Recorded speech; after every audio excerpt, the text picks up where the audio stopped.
Hi guys, dito na kami sa bahay. Yan. Nakakataon yan. Yan. Kumain kasi ako ng tinapay kaya lumabas. Yan eh. Yan. Yan ito. Ito yun, parang parehas lang. Diba?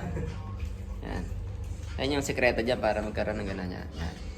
Pe-flex natin na konti. Flex. Flex. Yan. Yan. Ito yung kay Sir Prince. Prince na kanyan bike. Tapos yung pa, Arbeya. Meron pa dyan sa gitna. Hindi ko alam kung nakakasana yan. Tapos ito yung sigo natin. Si Green. Yan. Ito yung doktor dito sa Kuwait. Doktor Yung lang. lang mo sir, binibenta na yun. Yan. Mga tropa yan. Kailangan yata. Mga trabaho namin yan. Tapos dito nga pala kami sa 6th floor. Sa kondo. Okay. Kondo, para kondo yan. Sa Pinas, kondo yan. Tapos, nung nakaraan, yan. Nag-third lang tayo eh. Wala eh. Mahina tayo. Yan. Ito kami dati. Yan.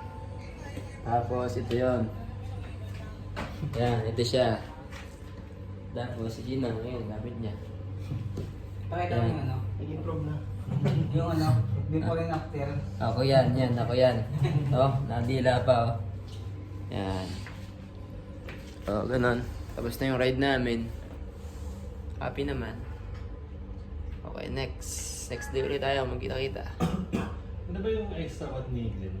Yes! Peace! Salamat sa aking bike. Nakarating kami ligtas. Yun yung medyo na. Sopas, recovery, Yung 28. brisket, with potato bun, and ladies choice, siyempre. Baka naman, ladies choice. Kahit naman naka-stable siya, tingin sa battery niya. Bless. Goodbye. Ride safe. Oo. Tinignan mo siya kanina.